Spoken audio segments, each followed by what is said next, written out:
Hello, this is Ed Chapman, and this video cast is going to go over what you need to know about viruses. And I start off the PowerPoint here with a great picture. This is an electron microscope based drawing or diagram of a virus, and you can see that it kind of looks like a spaceship with spikes on it.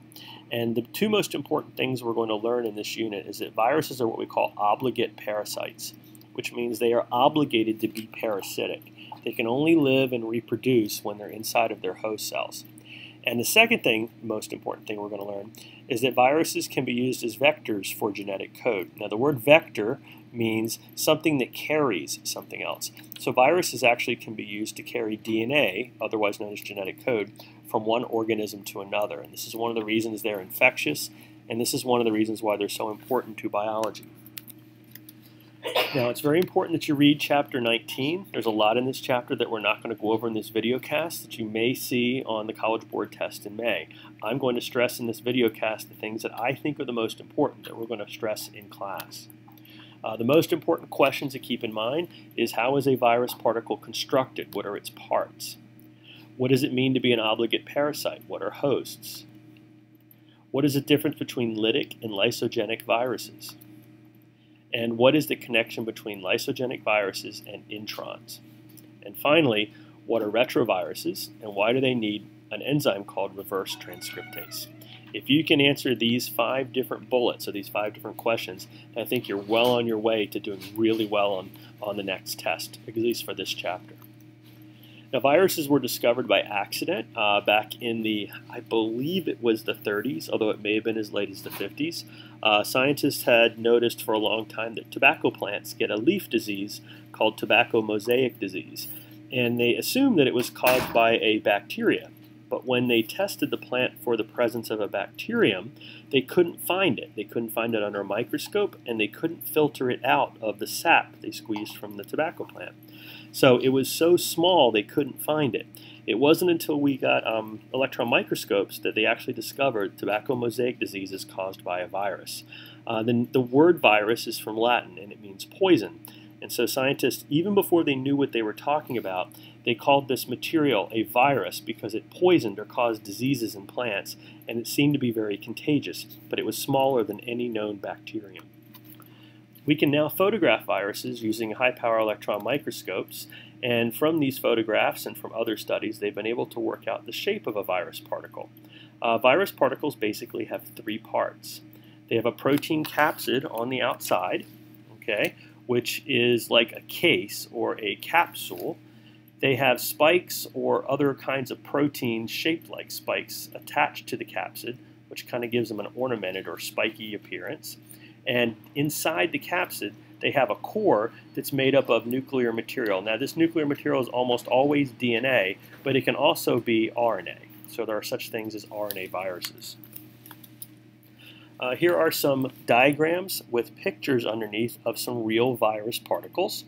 Okay, that's what we were talking about earlier. Over here on the left, we have the tobacco mosaic virus, which was the first virus discovered.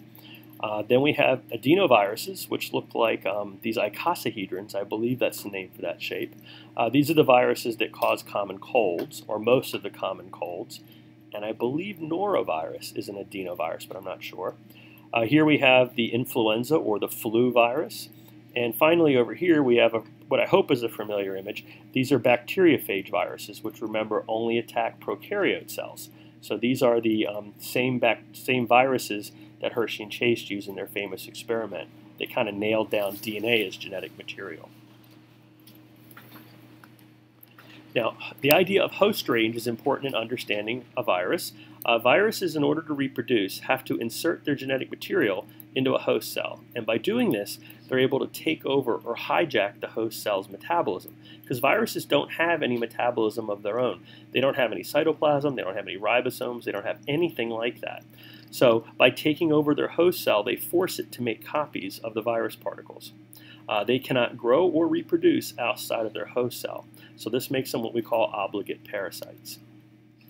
Now, viruses use their spikes to trick host cells into either letting them attach and inject their DNA or RNA cores, which is what the bacteriophages are able to do, or by actually taking in the entire virus particle by way of endocytosis. So in one of these two ways, these virus spikes, these protein spikes on the outside of the capsid, are how viruses kind of trick host cells into letting them in. Okay, now in order for this to happen, these spikes have to have the correct shape. And I think we've mentioned the fact that the idea of shape has been a theme throughout this course. Proteins have shapes which give them active sites, which allow them to bond to substrates. It's the exact same idea here. Viruses are constantly evolving spikes that act as keys to invade host cells, and host cells are constantly changing the locks, so to speak, by mutating their receptor proteins to defeat the viruses. So the result of all this is that most viruses have a very narrow host range. For example, rabies is kind of an exception. Everybody's heard of rabies. It's the virus that you get from dog bites or animal bites. The rabies virus has a very wide host range. It can infect just about any mammalian nerve cell. So if you're a mammal, you can catch rabies. The idea of a rabid dolphin always makes me kind of laugh. But you know about rabies in land animals. Opposite of this is human influenza. The virus that causes influenza has a very narrow host range. It can only infect humans. As a matter of fact, it can only infect certain cells within humans. But what makes influenza so bad is it can acquire different spikes from closely related viruses, like the viruses that give birds flu or that give pigs flu. Hence the media mentioning bird flu and swine flu all the time when they're talking about flu epidemics. Now, lytic viruses are viruses that are known to be virulent, or what we call hot viruses. These viruses reproduce, take over the host cell, and they kill the host cell in the process. So this lytic cycle results in the destruction of the host cell immediately. All right, so I'm hoping you can see in this picture, we have a little virus particle here. In this case, it's a bacteriophage. It's attaching to the host cell. All right, it's injecting its DNA. The DNA reprograms the host cell's machinery inside to reproduce lots and lots of new virus particles. The new virus particles put themselves together in a process called self-assembly. And then finally, the host cell ruptures or lyses, hence the name lytic cycle, releasing lots and lots of virus particles to go repeat the process in more cells. Now, lysogenic viruses are a little sneakier. They're what we call temperate or latent viruses. And what they do is they're able to actually insert their DNA. Okay, here's the same situation here. They insert their DNA into the host cell, but the virus's DNA becomes a part of the host cell's DNA. So every time the host cell reproduces, and in this case it's a bacterium going through binary fission, every time the bacteria copies itself, it makes a copy of the virus DNA. And at some point, this viral DNA could switch back to the lytic cycle and then release new virus particles like we see up here. So the lysogenic cycle is kind of sneaky because the lysogenic viruses insert their DNA into the host cell's DNA. In this case, it's into the loop of DNA that's in the bacterium. And by doing that, the virus kind of lays inactive. It doesn't really cause any problems. The cool thing is, lysogenic viruses, if this DNA gets mutated slightly, it may become permanently inactive and it may evolve into an intron. So this is one of the theories that science has about where all that intron material is coming from. Now, herpes zoster is a pretty good example of a lysogenic/lytic virus. In humans, when you first catch herpes zoster, you get a disease called chickenpox. And usually this happens as a child, and you get the rash and all the stuff you associate with chickenpox like you see in this picture. Okay? Your immune system is able to force the herpes zoster virus, into a lysogenic form. So it lays dormant inside the DNA of your nerve cells. And for most people, it will never reemerge. But for a few unfortunate people, when they pass the age of 50 and start getting in their later years, when your immune system naturally weakens due to age, the herpes zoster virus may come back out as a lytic virus and cause shingles. Now, there also are what we call enveloped viruses. These are virus particles that when they exit the nucleus, or as they exit the cell membrane of their host cells, they take a little bubble of the host cell's membrane with them, kind of like a wolf in sheep's clothing here, and this allows them to infect future host cells very easily. Now, viruses are classified generally by whether or not they have a DNA core or a RNA core. So DNA viruses are viruses that have DNA as their genetic material, and RNA viruses are viruses that have RNA as their genetic material.